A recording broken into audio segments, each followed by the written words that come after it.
Fotografitë në të kaluarën janë ruajtur me një fanatizëm të madh, gjë që në kohët e sotme nuk ndodh. Fotografia si e tillë gjatë kohës ka përjetuar evoluimet e shumta teknologjike, si pasojë e zhvillimit të saj. Sipas studimeve, fotografia është zhvilluar në vitin 1830 dhe atëherë duhej më shumë se 20 minuta që të realizohej një foto. Eksperimentet e para kanë qenë fotografi familjare të klasës së lartë, ndërsa në mes të shekullit 20 fotografia u bë më arritshme. Deri në vitet 1970, shumica e familjeve kishin albume të mbushura me fotografi pushimi dhe kapje të momenteve të tjera të veçanta. Fotografia digjitale u bë e zakonshme në vitin 2007 me shpikjen e iPhone-it. Ishte më i përshtatshëm se kur për të marrë fotografi dhe për t'i ndarë ato me botën. Duke përdorur një rrjet Wi-Fi, një fotograf mund t'i ngarkonte fotografitë më një herë në një vend të rrjeteve sociale. Kjo e bëri fotografinë më të përshtatshme dhe popullore, por sa ka ndikuar kjo në zhdukjen e emocioneve që përçon fotografia. Shumë fotograf mendojnë se zhvillimi i teknologjisë e ka ndihmuar fotografinë, por disa të tjerë nuk ndajnë të njëjtin mendim.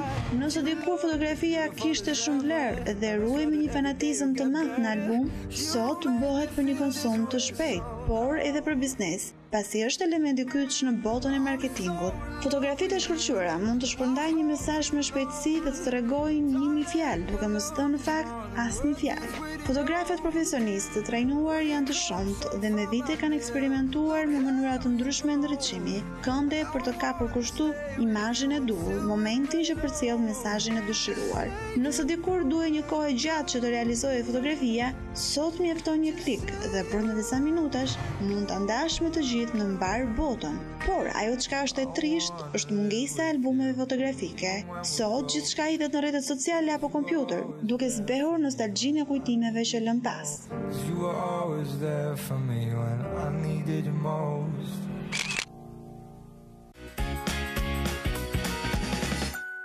Inserti na prezantoi me tema dhe unë ju uroj mirëseardhje në Mesditë. Do të flasim pikërisht për fotografinë, për atë që besoj se nuk kalon një ditë kryesisht nga brezi i ri që nuk shkrepe një fotografi, qoftë vetes, qoftë miqve, qoftë ambientin ku ndodhet, qoftë ushqimit pse jo që janë duke konsumuar.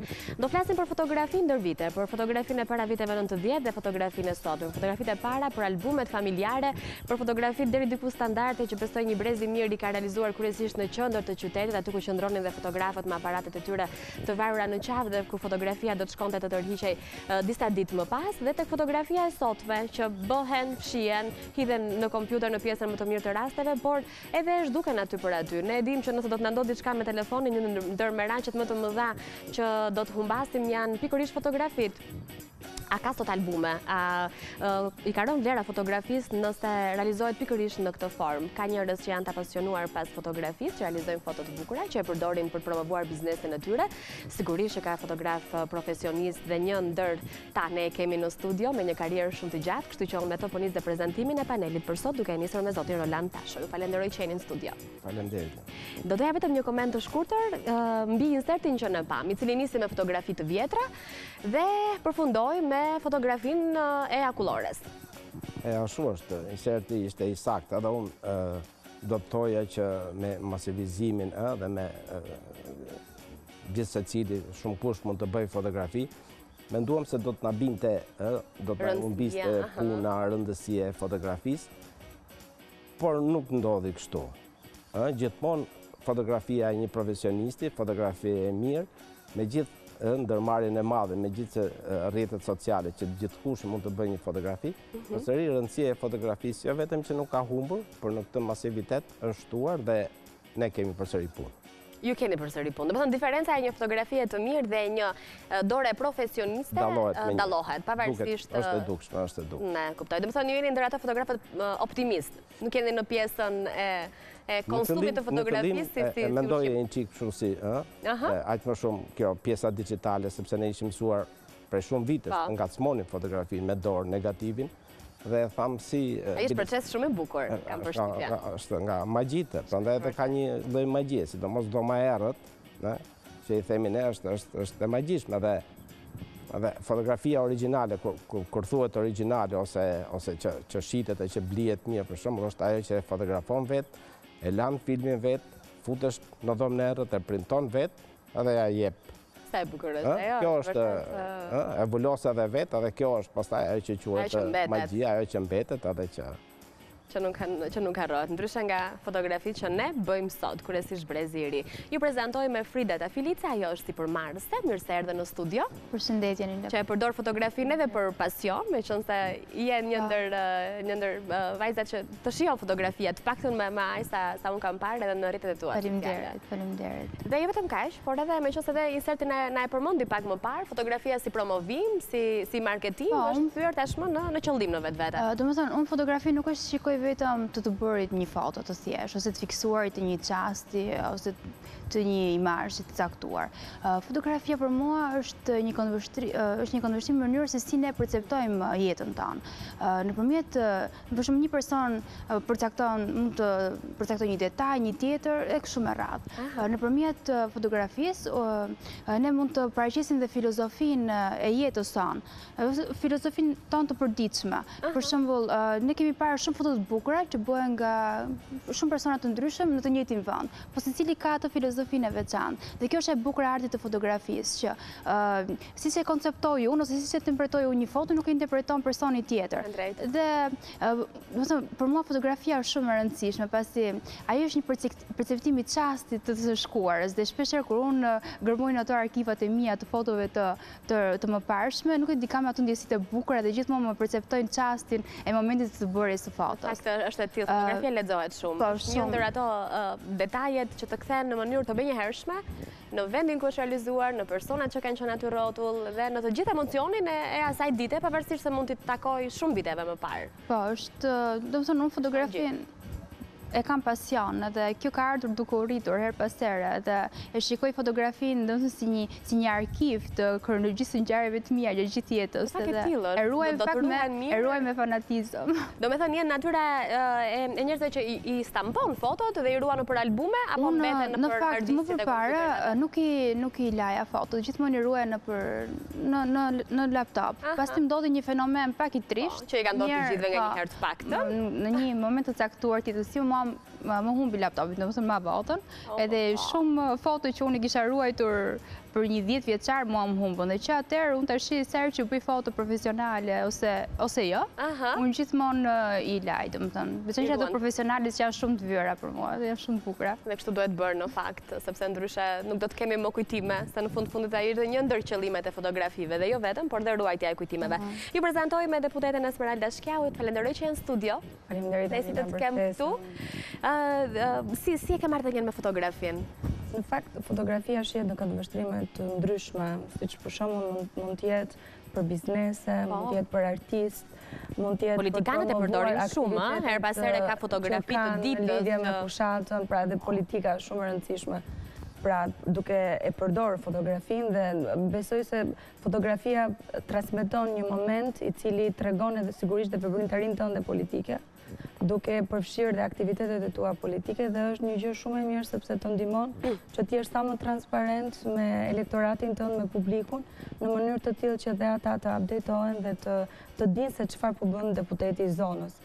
Por që jo vetëm kaq, unë shikoj fotografinë dhe nga këndvështrimi personal si një pjesë shumë e rëndësishme e cila lidhet me memorien, sepse patjetër ajo është shumë e rëndësishme për të kujtuar atë çka ti ke qenë dhe atë çka ti je, dhe shikon dhe lifestyle-in se si ka ndryshuar ndër vite, dhe patjetër që për te fakti që ti ke një arkiv ose le të themi memorie të kaluarës, ti mendon edhe perceptimin tënd se si ti e do veten tënde në të ardhmen.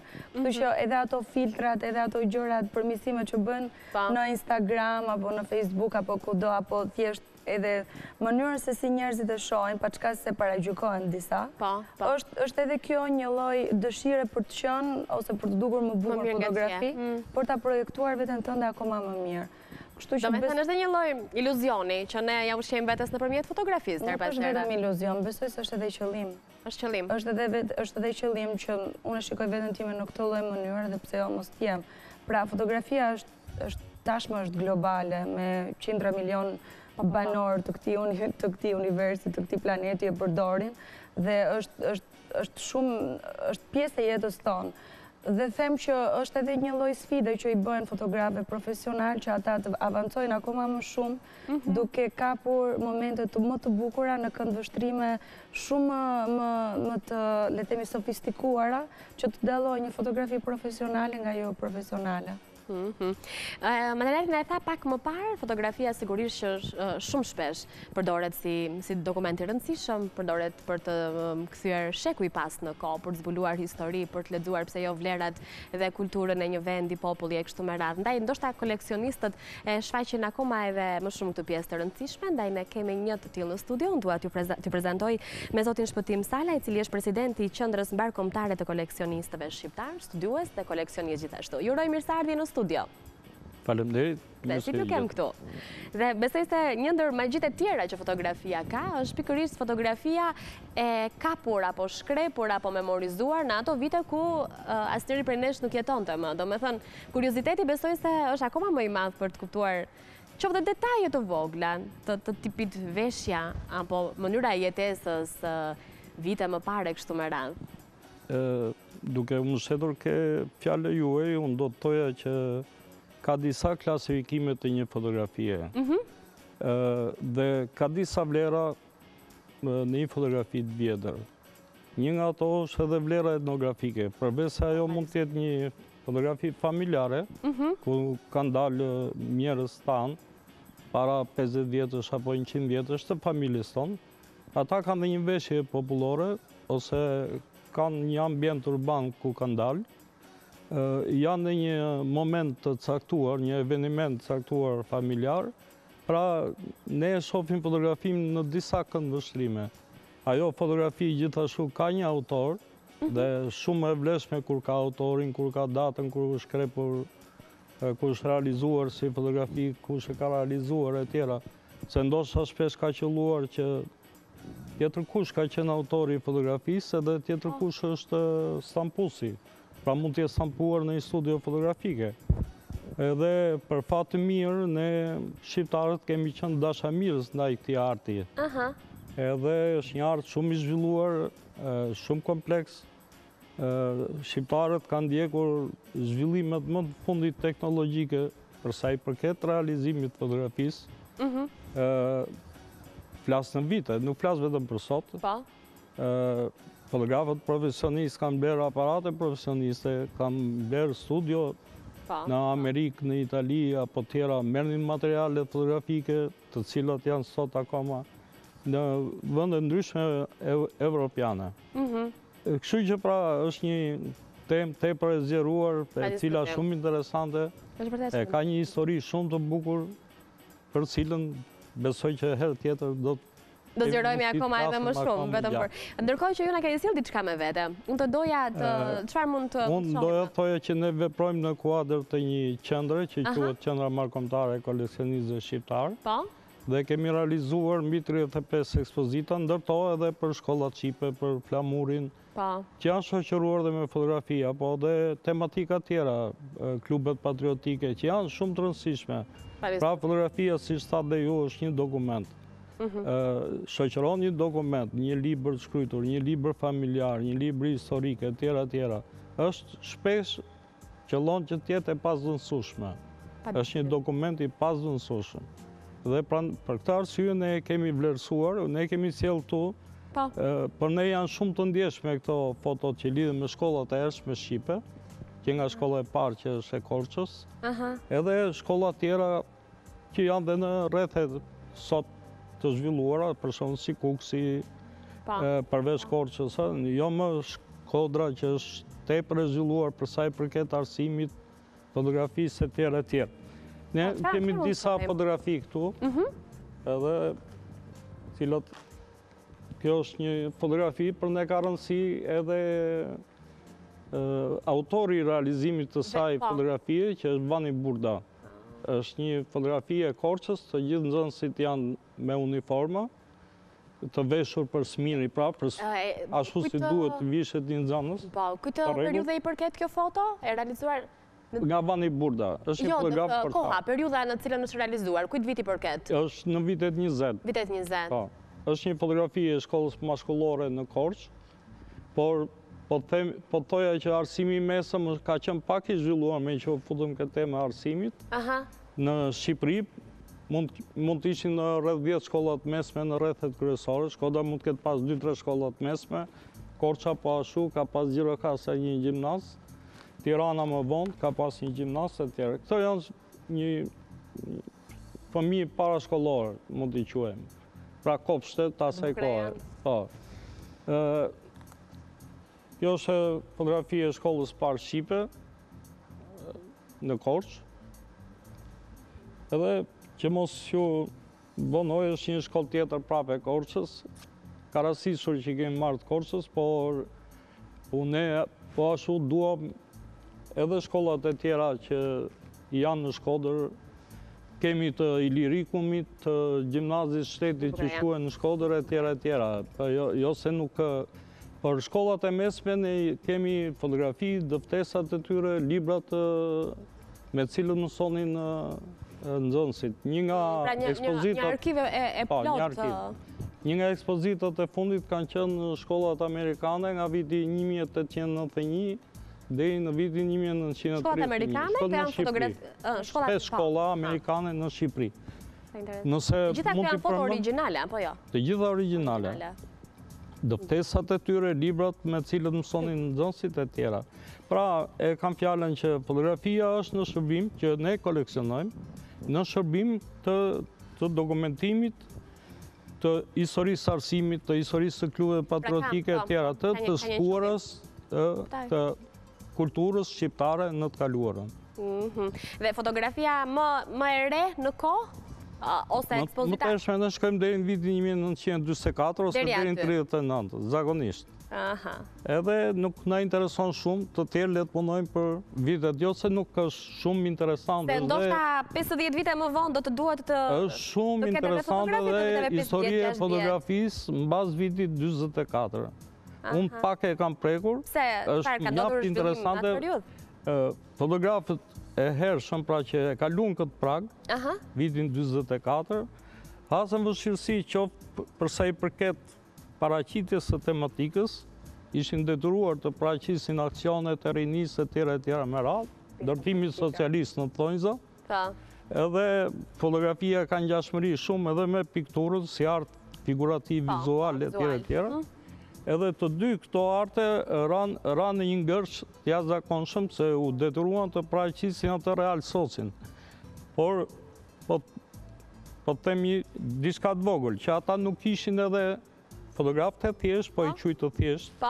Ata cilët nuk angazhoheshin për të marrë pjesë ose për paraqitur evenimente të ndryshme kulturore, nuk ishin material fotografik, nuk ishin filma, llogarit përdornin. Edhe ato filmat që përdoren për në radiografi, për shumë, ato po, materialet, po. Merrnin filma kinostudio, e tjera me radhë, me atë cilë realizonin fotografi me 36 poza. E tjera që është një historik më vete, shumë nga fotografët u persekutuan, u dënuan, për shumë arsye. Shumë të uaj nuk u lejuan të shkonin në Bregdet, fotografonin apo në qendra tjera.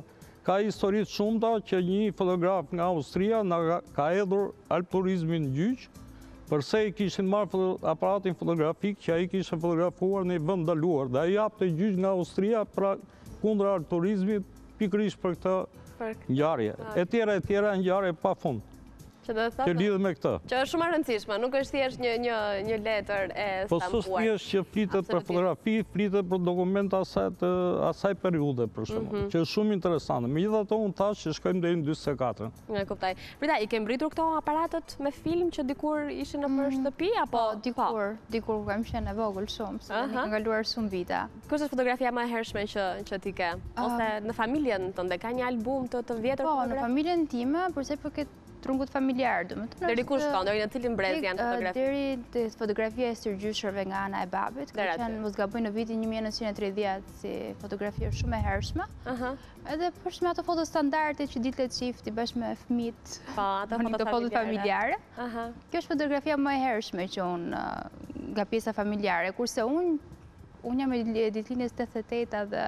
Që ti i ke që nga lindja e deri... Po, kam goxha, do më thënë foto edhe vjetra, do më të me film që kanë qenë atërë, po. Edhe bardezi. Smelda, në familjen tua jeni kështu të fiksuar mbas fotove, apo janë aty edhe hapen një herë në kur i bie radha? Më trajime është shumë e apasionuar pas fotografisë, dhe sa që për ditëlindje mori një aparat fotoqasti, dhe ishte dëshira e saj e shprehur, kështu që arriti që ta marrë nga mike e saj më ngushtë duke ja njohur dhe shihet, dhe është lumturia më e madhe e saj sepse thotë unë atë moment materializoj qastin në moment, kështu që nuk është nevojshme që thjesht ngelet në smartphone-in tim, por nuk i mjafton telefoni. Është një kënaqësi ndryshe dhe besoj se kjo ka nisur si një trend edhe për të rinj, për të rikthyer pak atë pjesën e të pasurit një fotografi në duar, jo thjesht në smartphone apo në kompjuter, apo të ruajtur diku tjetër. Por sigurisht familja ime ka fotografi të vjetra, fotografi të gjyshërve të mi, dhe janë fotografi të cilat patjetër ti, sëmos brezi një prit mbesat e gjyshërve, ne do më thënë temi ku ti ngjan gjyshja ose ku ti ngjan gjyshi. Takonisht kush të gjithëve në ndohet kur shojmë foto të vjetra, fillojmë dhe marrim detaje. Dhe është patjetër një kënaqësi shumë e madhe dhe patjetër një krenari që ti ke mundësi që atë fotografi, atë pamje tënde ta trashëgosh, ndoshta pas 50 vjetësh edhe niprit ose mbesat e mia do shikojnë fotografitë e mia, por me një ndryshim shumë të madh që do janë me ngjyra, do janë të realizuara artistikisht. Por është diçka e cila mbetet. Fotografia është shumë e rëndësishme, është bërë pjesë e jetës.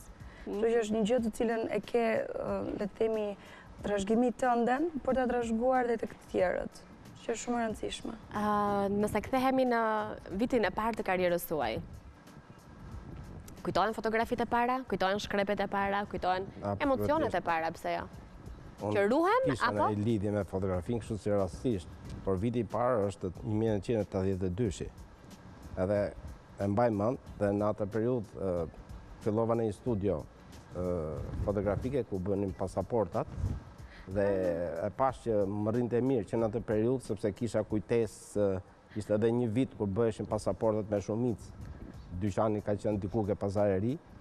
Edhe të dy ustallarët e mi nuk ishin kujtesë, nuk i mbanin mend, ndërsa unë sa vinte personazhi, se ishte momenti që po bëheshin pasaportat, kishit memorizuar. Isha shumë kujtesë vizive, kështu dhe thosha atje ke fotografin këtu, ande këne.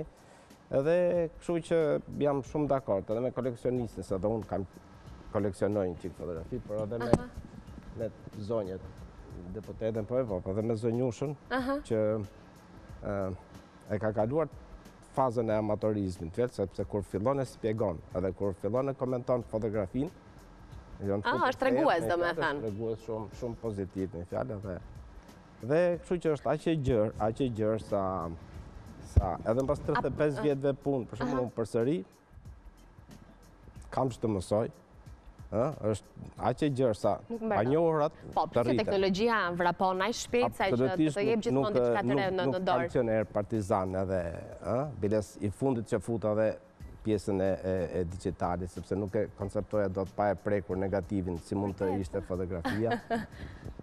Por është aq e gjërë sa unë flas vetëm për këto ditët e fundit me një fjalë, biles aty ke grimin, donin të më bënin grim, po unë nuk ishe nevojë për grim, megjithëse jam i ri, sepse vi nga një javë nga malet e përmetit, kam oksigenin dhe jeshillikun atje që ishte një javë e mrekullueshme. Dhe shkuat për foto?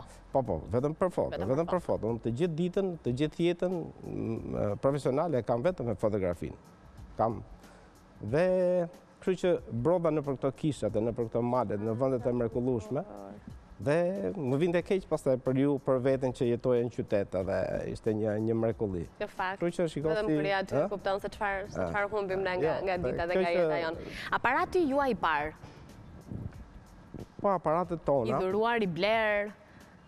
Jo, ne ishim të punojnë në shteti. Ishte shteti. Dhe bides shteti, ndryshe nga sa tha koleksionisti, shpëtimi që në fillim nuk ishte. Vitet 20. Tani, një fotograf punën në shteti, çfarë fotografonte në atë kohë? Do më thënë, cilat ishin detyrat e një fotografi? Do institucion, sepse ne thuhet për shumë që fotografia, ose si kinemaja, ose kujtojnë se lindën. Atëherë të gjithë institucionet kishin fotografin e vetë, për të dokumentuar, sepse dokumenti i jep të rëndësi sistemi shumë. Edhe për të ilustruar pastaj edhe këto, dhe çdo institucion kishte fotografin e vetë. Dhe me kohën, duke qenë dhe fotografët të rëndësishëm, disa syresh të themi, si fotografët atës të revistës sylle të tjerët, filluan të merren dhe atreçaturat, aparatet më të mira që ishin në Perëndim. Dhe më kujtohet, unë kur isha ke revista Ylli, ashtu në Sarand ishin ca turistë, dhe unë kisha një aparat që quhej Linov. Ata u çuan të gjithë në këmbë, po komunikimi unë u largova një çik sepse thanë Linov në Shqipëri, kështu që ne kemi pas atreçaturat shumë të mira, çdo institucion kishte fotografin e vet, nuk po flasim për ministritë, po flasim ministritë po institutet që ishin të rregullta dhe funksiononin me fotograf, spitalet, rrethet kishin të gjitha. Dhe kështu që për të ilustruar ka pasur shumë. Tani, për të ilustruar kishte shumë, po ishit të lirë ju për të ilustruar gjithçka që syri, krijimtaria, mendja e një artisti do të kapte, apo ishit të kufizuar me ato kornizat që vetë sistemi të... Patjetër, nuk ishte, edhe nuk ishte në konceptin ton të fotografoje kazanët e plerave, sepse s'kishte, si më thënë atëherë, si që mund bëj një reportazh sot, një gazetar sot, po brenda kornizave ne fotografonim çdo gjë. Sepse ajo ishte puna, vetëm se kishte kështu, për shembull, nëse do vija unë në studio, do të rregulloja, do të kuroja, por nuk është fjala në studio, se në studio, nëse do të shkonim këtë tornitori, do ta pastronte çik tornën ai, do të ishte deri edhe musteqet nëse do të rregullonte atë parullën mbrapa. Dhe kjo që ishte ilustrimi i kohës, me fjalë, por gjithsesi deri tek të dukurit estetik, por jo tek modifikimi apo... Po jo, në fusha ishte një traktor, por neve do të pernim 4-5, me fjalë, me atë sekretarën e partisë, të grupotit që do dukeshin sa më shumë. Kjo ishte tejkalimi, por që... Deri këtu shkonte. Po, kështu shkonte, kjo ishte tejkalimi. Ndodh në një karrierë kaq të gjatë, ti thua në njëherë vetes për në një moment të caktuar, që se kam fotografuar këtë?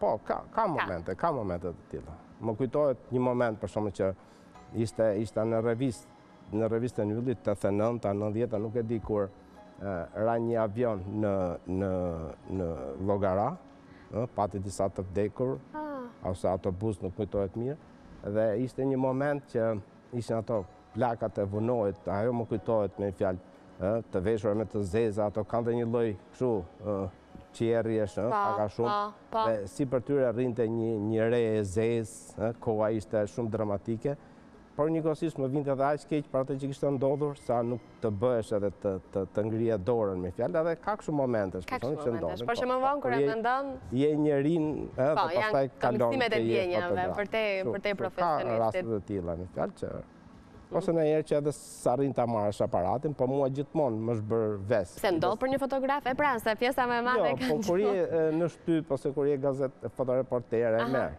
Bides dikush më pa në rrugë më tha, çka ke Lando se si përgjysmë. Ai si i plot me fjalë. Edhe unë po shikoja veten kështu si më lirshëm, edhe më bë çanta pjesë e trupit. Pjesë e trupit, tamam. Prita, fotografitë tua bëhen nga fotograf profesionist apo realizon edhe vetë? Se një pjesë e mirë e tyre duken artistike. Në fakt, unë kam fatin e mirë që kam në rrethin tim shoqëror persona që merren me fotografi, me këtë lloj arti, edhe në fakt ato mi bëjnë fotot profesionale. Pastaj fotot që janë të momentit i bëj vetë ose mi bëj personat të tjerë, po në rrjetet sociale unë zakonisht më pëlqen të postoj vetëm foto profesionale. Nëse po, bëhen nga fotograf profesional. Po pse? Kam, si që thashtë shumë besim në... Kam më shumë besim, se ato t'japin dhe ato iden, edhe si që qëndrimi duhet mbash, se si duhet vishesh, ato e din se fotografia është ka dhe ajo ato hilet e vete, që nga isa me dritën që unë, që nuk jam e fushës, unë nuk di ta bëj, për shumë një foto të tillë, kurse ai që është i fushës, unë i bëj në fakt i bëj pak shpesh, sepse ne me këtë rrjetin tim shoqëror ne lëvizjem shpesh, edhe shfrytëzoni edhe për fatmirësisht e shfrytëzojmë, edhe gjithmonë më thënë, "Ua, kush i di sa harxhon kjo me foto, me kështu." kështu, po jo, nuk harxoj fare për foto.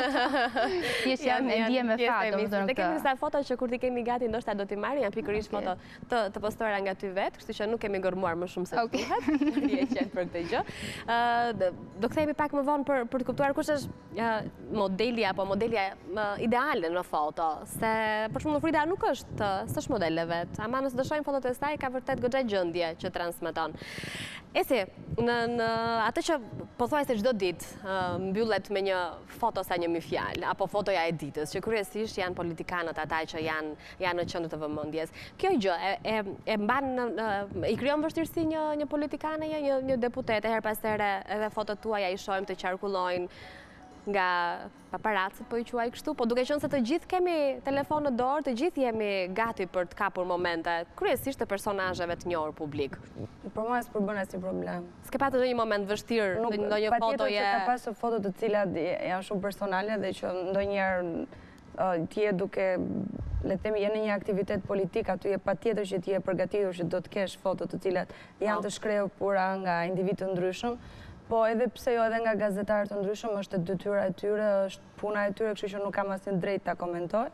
Kurse fotot të cilat kanë lidhje me pjesën personale, jo me shumë dëshirë do doja që t'i shija në rrjetet sociale, sepse është pjesa personale pa çka funksionit publik, por që e respektoj çdo njeri i cili ka një profesion siç është fotografi, gazetari, i cili patjetër në momentin që ti ke një aktivitet politik ose një aktivitet tjetër të cilën ti je pjesëmarrëse, është e drejta e tij për ta marrë atë foto, nuk e pengon askush. Për mua s'po bën asnjë problem. S'ka asnjë problem. Vet bën kështu foto? Po, bëj selfie dhe zakonisht në aktivitetet politike sepse më pëlqen që të jem duke përfaqësuar edhe të rinj gjatë këtij mandati si deputete e Partisë Socialiste.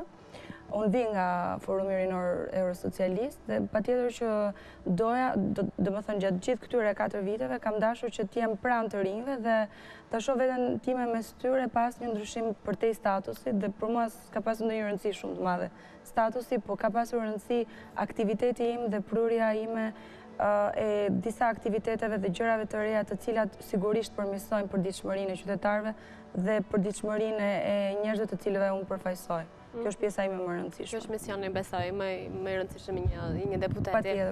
A ka shumë koleksionistë fotografish? Ka mjaft, edhe fotografinë shqiptare për fat mirë koleksionojnë dhe tuaj. Sepse në shumë raste ajo ka qarkulluar. Çfarë bën kaq të rej se fotografinë shqiptare? Edhe unë kam dëgjuar shumë. Por gjithmonë duhet thënë që Shqipëria është një vend i vogël, me një histori të zhurmshme shpesh. Edhe ka zënë faqet e para dhe të shtypit botror në vite.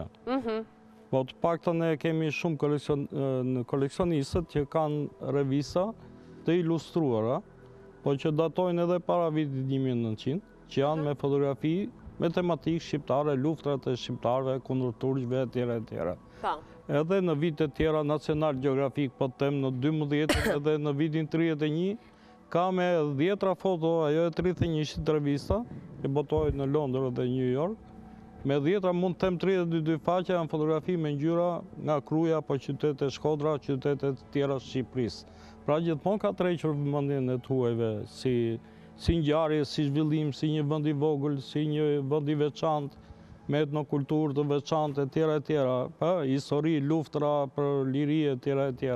Pra ka tematika nga më të ndryshme që janë pasuruar në shtypin e viteve. Apo për atë izolim 50 vjeçare, 60 vjeçar që pati, që nuk lejoj një fotograf vinte të evidenton të një ngjarje, vetëm kur vini për kongrese etj. Me radhë, për paraqitur sukseset e këtij vendi, kaq të ndritur, kaq të zhvilluar, etj. Besoj se s'duhet harruar dhe s'duhet lënë pa përmendur dhe Pjetër Marubi, i cili ka një perandori shumë të rëndësishme të fotografisë shqiptare, ku ka pasuruar jo vetëm pjesën e bukurisë, etnografisë, ka paraqitur dhe jetën politike të atyre kohëve, ka pasur personazhe shumë të rëndësishme, Migjeni, Galica, gjithë këto të tjera të cilët ne kemi këto fotografi tashmë dhe janë të pasuruar edhe në shtypin botror. Pra ky është një aset shumë i rëndësishëm i cili do përdoret përjetësisht, besoj unë, Dhe në frymën e tij kanë vazhduar dhe fotografët e tjerë, të cilat patjetër kanë gjetur frymëzim dhe është një gjë fantastike që ne sot e kemi. Saqë edhe vetë fqinjët na kishin zili dhe shpesh, domethënë, përdornin fotografët e marrupit për të pasur aktivitetet e tyre. Që fotografia shqiptare ka vlera shumë të rëndësishme, jo vetëm për Shqipërinë, por edhe për rajonin, sepse kemi pasqyruar aktivitete, kemi pasqyruar personazhe shumë të rëndësishëm për historinë, jo vetëm vendit tonë, por edhe për gjitha vendet që kemi pasur edhe për qarë. E kuptoj. Nëse i referojmë fotografisë sot ka revista, ka media sociale, ka fotograf pa fund. Pse ka kaq shumë fotograf? Po sepse mendojnë që është e lehtë. Dhe pjesa më e madhe e tyre është edhe pa kost, edhe bëjnë fotografi, dhe është mirë me fjalë, sepse diku qëllon që edhe një fotografi është e mirë, dhe sidomos nga pjesa e diku qëllon. Po jo, normalisht kjo bën diferencë. Me fjalë duket diferenca, edhe për neve nuk është mirë kur thuhet për shkak ose perëndimi i bukur ose lindje e bukur. Një fotografi profesionist nuk mund të thuash, mund të thuash një amatori, për ne është mirë kur ka një gjetje, kur ka një dokument të mirë, kur ka një projekt të mirë, kur ka një portret të mirë, po kështu që ka gjetje gjithmonë brenda, jo thjesht një. Dhe kështu që prandaj të thash që është masivizuar aq shumë, por ka dhe bjerri, ka dhe dëmtim, ka dhe dëmtim të fotografisë si koncept. Pikërisht. Por njëkohësisht bën dhe këtë, pastaj që në sipërfaqe dalim përsëri. Do me thënë, a i tregues si kohë vazhdon të bëjë diferencë. Absolutisht. Në thash, që ne menduam që me hyrjen e digitalit të gjithë institucionet kishin aparata, dhe aparatet e kishin shumë të mira, kishin njerëz që kishin qejf të fotografonin dhe patën plot, por përsëri kur kërkoheshe një gjë serioze, dhe sidomos institucionet serioze, përsëri kërkonin fotografin. Fiks si kjo vajzë, që ne mundemi, kjo bën fotografi, ka të gjithë, por kur vjen puna për një fotografi të mirë, ja kërkon dikujt që është profesionist. Me që s'ka lidhje në fakt, se ndryshe një modele që e ka pjesë profesionit, ose një personazh X publik që i duan fotografi për t'i përdorur, Frida i ka vërtet pasion. Kështu ndodh edhe me fotografinë të tërësi. Tjetër gjë që mua më bën përshtypje, qoftë të referuar edhe fotove që pam pak më parë, është kurimi që i bëj fotografisë dikur. Në veshje, në pozicionim të personave, qoftë dhe familje, një familje e vogël apo e madhe, kur do të fotografohej, besoj ka qenë një eveniment shumë i rëndësishëm, apo jo? Ku zgjidheshin rrobat më të mira, ku pozicionimi bëhej të ulur ashtu siç duhet. Kjo ka qenë një fjalun. Ajo dora në stupe e personit që rrinte më lart. Asnjë veprimi pa. Nga Korça e kishim traditë ne gjithmonë, edhe kur erdhëm në Tiranë, një herë, 2 herë në vit, do të visheshim dhe do të shkojmë në një studio ku të bëjmë një fotografi familjare. Kjo është një traditë që siç e ka, se e nxjerrin këto të marrupit me njerëz, unë e marr shumë me marrupin, e marr që para që në kohë të revistës, pastaj kam botuar një nga librat më të mirë në vitet 2000 dhe e njoh arkivin, po siç njoh arkivin, njoh edhe arkivin e Sotirit të Korçës, që edhe ai është një gjeni në vete, dhe zbulimi i fundit para disa vitesh për shembull ishte edhe një fotograf i jashtëzakonshëm nga Erseka, dhe Dimitër Vangjeli, së fundi u bë dhe një libër për të, dhe unë them ne i masim fotografët qytetet në bazë të madhësive të arkivit, dhe them Shkodra, Korça, Erseka, dhe identifikohen. Kolonja, jo, sepse është një domethënie, nuk është thjesht. Unë prandaj më pëlqeu vajza e re që jo thjesht me fjalë, po edhe kërkon tek fotografia, jo një fotografi e bukur, po edhe kërkon, edhe arkivon, edhe e komenton. Dhe fotografia nuk është thjesht një shkrepje, por siç tha shpëtimi që jo etnografinë, po sjell mënyrën e jetesës, sjell. Po, pa diskutim që po. Ka një dimension të jashtëzakonshëm, thjesht një fotografi, qoftë edhe një portret, shef edhe peizazhin, edhe ku është, edhe vendosjen, edhe Po, edhe detajet të vogla, mjafton të shohim edhe fotografi të zonjave të viteve 50-60, ne shohim modën, shohim veshjet, shohim fustanet e tyre, shohim krejet. Po provësh fotografitë e marrupit viteve 900, fotografitë e Sotirit mbas viteve 900, edhe të rish të bësh një dallim me fjalë me, dhe ne kemi pas një dallim jo të madh, jo të largët me të vendet e Europës juglindore. Në zhvillim po themi, në zhvillim. Fotografia ajo, ato tregon. Të shohësh sa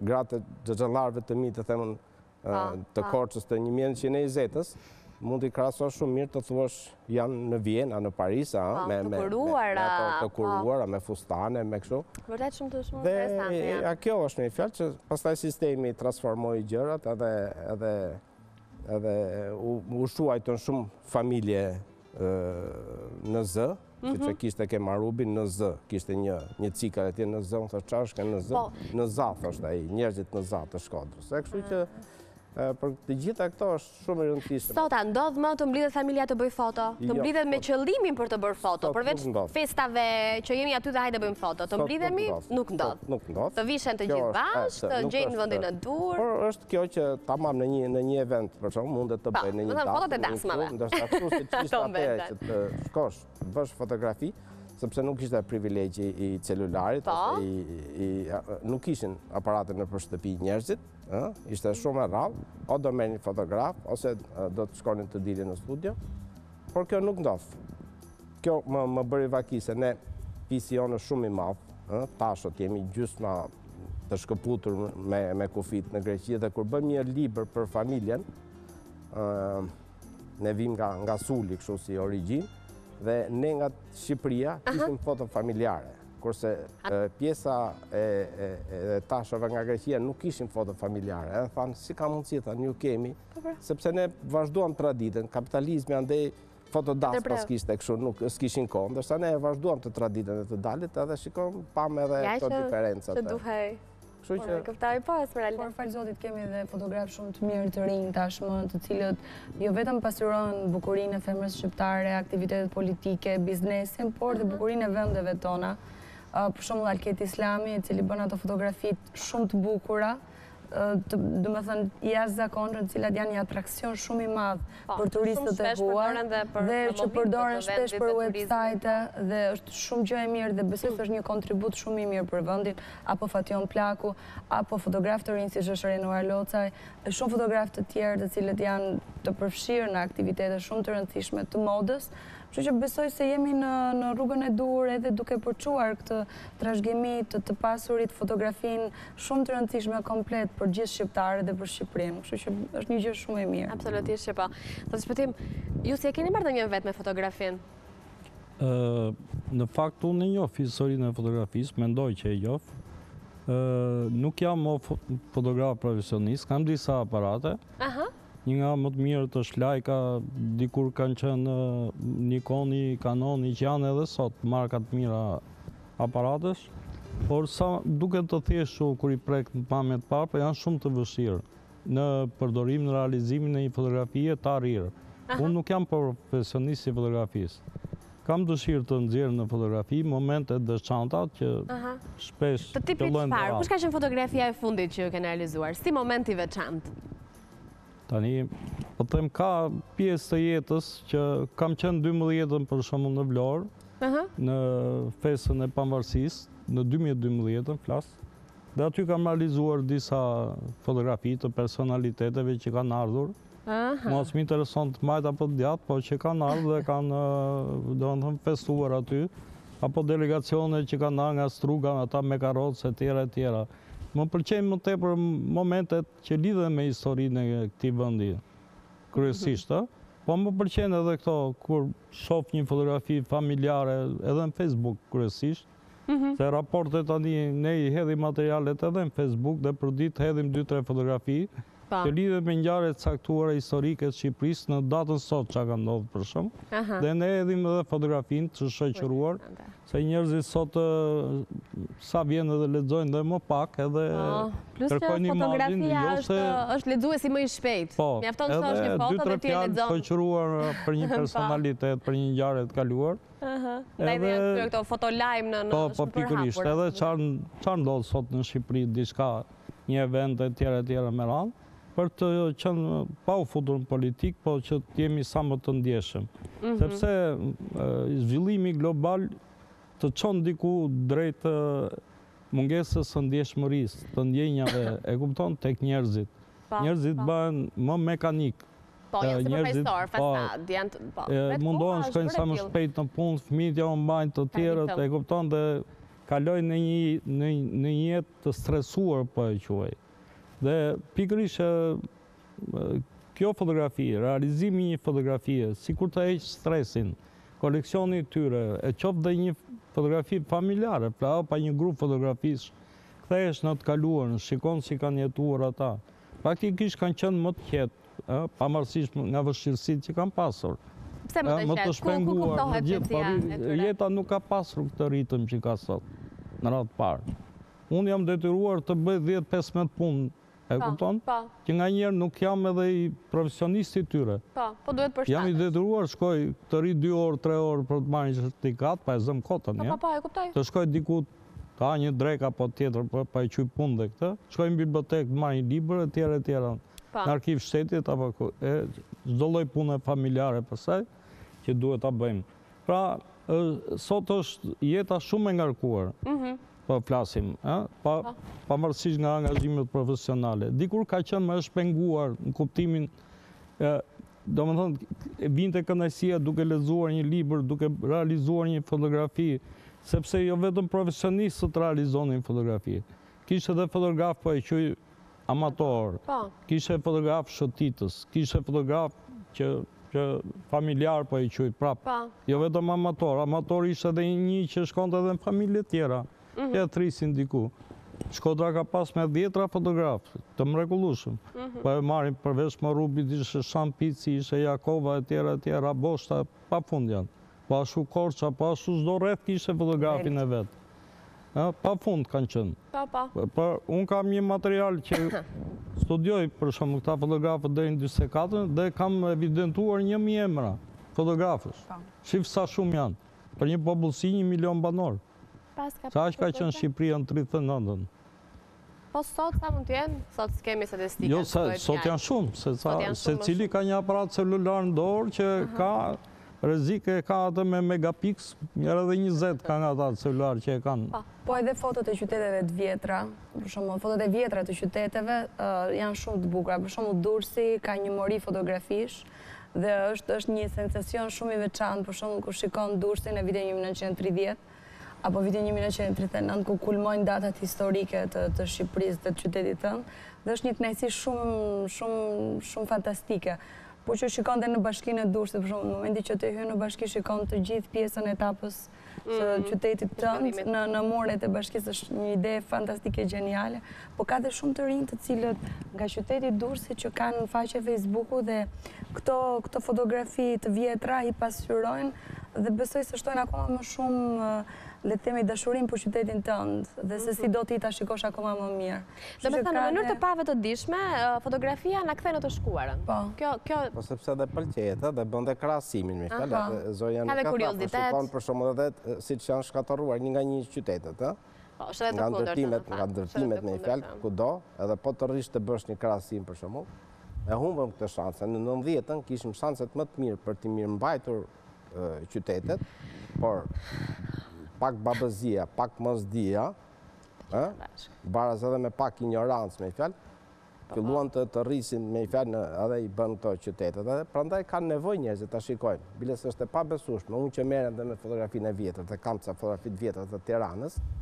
Tirana do ishte, Tirana është një qytet jo nga më të bukurit, por nuk është qytet i bukur. Ne kemi shkuar pothuajse të gjithë. Por nëse do ishte i kuruar mbas 90-s, në formën e duhur. Në formën e duhur, dhe duke marrë parasysh me fjalë, si u tjetërsuan shumë. Po kryeqytetet të botës nuk janë tjetërsuar shumë, po të ishte Tirana me ato kopshtet, dhe kjo Tirana, pjesa e vjetër, dhe të ishte ndërtuar një Tiranë e re, të themi diku, një zonë, lëvizje demografike, të ruaj qyteti i ri dhe qyteti i vjetër, ke parasysh vetëm lëvizjen njerëzit tek blloko, sepse aty ka disa vila, por ka qenë gjithë Tirana. Ka pasur dhe shtëpi që duheshin prishur, ka pas dhe qerpiç që duheshin rinovuar pa tjetër, por Baçet e Tiranës ishin nga pasurit më të mëdhaja për pazari i vjetër i Tiranës ishte nga pasurit më të mëdhaja që do kishte E kështu që edhe kjo... Vetëm fotografia na jep mundësin vetëm fotografia, të shohim ato që s'kemi parë dot. Pa dashur ta kthej në politik, po edhe projekti rilindjes urbane, duke i dhënë le të themi rëndësi shumë të madhe shesheve të qytetit, i ka dhënë një dimension tjetër edhe për turistët, por edhe vetë për qytetarët, duke vlerësuar qytetin e tyre. Besoj se Tirana është duke bërë një transformim të jashtëzakonshëm, jo sepse Erion Velia është i Partisë Socialiste, por që realisht ai po bën një punë të jashtëzakonshme për qytetin e Tiranës, duke i dhënë një bulevard të denjë europian. Foto të bukura. Po, që jam e sigur që do kemi patjetër foto akoma më të bukura të Tiranës apo Durrësit apo gjithë qytetet e Shqipërisë. Për të dokumentuar ndoshta brezave që do të vinë. Para se ta mbyllim, fotografitë që s'të pëlqejnë, i gris? I fshin? Jo, asnjëherë. Asnjëherë. Jo, gjithmonë i ruaj. Jo. Dhe ato foto që s'dalin mirë janë tamam një kujtim i gjendjes së shpirtërore të asaj dite dhe është e kollët që ti grisësh ose duhen ruajtur domethënë, duhen ruajtur fotot, pavarësisht se nëse na pëlqen vetja apo jo, nëse na pëlqen si kemi qenë. Më pas zë, si më thënë, më që unë nuk e quaja kështu, ajo. Ose fotografia edhe komplekson nga ana tjetër. Fotografia është edhe ndjesi. Edhe komplekson, them, një pjesë e mirë e njerëzve. Asnjëherë janë të kënaqur me. Kjo pastaj është në varësi të individit, domethënë ka të bëjë me karakterin. Ne profesionistët nuk i prishim, nuk i... Dhe thash për shumë kur ke një arkiv të kompletuar dhe një fotografi që të duket si pa vlerë, dhe mua më ka ndodhur një fotografi që unë nuk e konsideroja, pati një... Po, në qoftë se do të tregoj për shumë. Ishte momenti kur në veri, mbas luftës së Kosovës, plasin mina, dhe kishin ndodhur disa aksidente në për fëmijë dhe vdekje. Dhe duheshe unë të cërëja, donte një fotografi urgjent për të sensibilizuar. Dhe unë kisha, po nga kuksje, kisha një fëmijë çizmete në mes të baltës, ku nuk duke ku shkelte, dhe ishte një fotografi që unë e pata bërë kështu si, doti që ajo brënda natës u stampua, u printua, u ble, sepse duheshin... Kështu që arkivi ose çdo lloj fotografie ka vlerën e. Ka vlerën e saj, pavarësisht nëse na duket e rëndësishme ne apo jo. Koha po na shkon drejt fundit. Çfarë mund të themi para se ta mbyllim? Ndoshta nuk ja u bëra unë si pyetje, por e keni me merak për ta thënë. Unë do të thoja që se edhe ne që po diskutojmë këtu, po themi që nuk duhet në mbledhur asnjë fotografi. Dhe aq më tepër fotografitë e vjetra familjare që kemi në shtëpi. Se unë sot ka marrë për shumë ndoshta edhe 100 fotografi po të grisura, kanë armë rëndor. Edhe ndërto mund të jenë 2-3 shumë të vlefshme, me vlerë historike. Edhe shpesh më ka qelluar edhe fotografi familjare që edhe vetë unë nuk i kam vlerësuar. Ndodh që ne bëjmë një lidhje me një familje 3, nuse re që vjen apo dhëndri e tjera. Shikon një plak aty me musteqe të varur aty në mur, një fotografi, ai me qeleshe në kokë, edhe thot, nusja apo dëndri se tani nuk ka rëndësi, si ja vë fajnë asnjëri. I që pak të nga është këtu, e kupton se do na vinë shoqet apo shokët, edhe do shikojmë për ardhjen familjare tonën, shikoj çfarë është këtu. Na hiqni edhe ndos shpesh që njerëzit normal që do martohen, do vdesin, edhe në rastet e vdekjeve, ato fotografi mirë është futen në përkuti të mbahen, të ruhen, mos të ekspozohen. Edhe mos të ekspozohen, s'ka problem, por t'jenë aty, të ruhen aty, dëftesat e shkollë edhe çdo lloj dokumenti familjar, jo vetëm fotografit, se ato shkojnë me njëra tjetrën. Dikush është martuar, ka dalë në fotografi, ka dhe certifikatën e martesës, një dokument shumë i rëndësishëm. Nesër do t'i kërkojmë dhe nuk do t'i gjejmë. Sepse nga këto fotografi familjare do dalin nesër, janë pjesë të historisë tonë shqiptare, që për fat të keq ne kemi pak të dokumentuar. Jo për fajin tonë, sot, ne që jetojmë sot, as për ata të kaluarit, për fazat që kemi kaluar. Që nuk kanë qenë fazat për një mungesë zhvillimi ekonomik e tjera, janë shumë gjëra që ndikojnë në artin, në zhvillimin e artit të një vendi. S'po i hym këtyre punëve. Por aq pak sa kemi, apo shumë, ne t'i ruajmë ato. Këtë kam si merak për mbyllje. Smeralda, mund të mbyllim? Patjetër, besoj se fotografia është shumë rëndësishme, si çdo familje shqiptare dhe unë kam këndin tim të fotografive, ku është fotoja stërgjyshit, gjyshes, të mamas, të gjithëve. Të brez pas brezi. Të brez pas brezi, sepse besoj që ai këndi është shumë i rëndësishëm për çdo familje. Dhe madje nga gjithë kjo bisedë them që patjetër që të paktën një herë në vit familja duhet bëjë një foto që ta vazhdojmë atë traditën e bukur shqiptare dhe kaq kisha. Edhe kaq, prita, mbyllim bashkë. Okej, domethënë për mua fotografia është ndër asetet më të rëndësishme që ne mbarti. Gjithë historia e njerëzimit që ka, edhe njerëzit do të bëjnë si foto profesionale dhe jo profesionale. Thjesht ato janë asete që ngelin edhe që transmetohen brez pas brezit dhe janë shumë të rëndësishme. Një falenderoj shumë që ishim në studio sot. Ju uroj ditë të mbarë, kështu që të gjithë që po na ndishin dhe ndoshta keni kohë pa stampuar foto që ju kanë mbetur aty ndër vite, qoftë pushime, qoftë momente të rëndësishme, evente familjare dhe jo vetëm, të paktën një herë në vit, mblidhuni të gjithë bashkë, është proces shumë i bukur, vishuni bukur, gjeni një fotograf apo një studio dhe realizoni një foto që ndoshta pas shumë vitesh do të jetë një ndër kujtimet më të bukura që familja do ketë.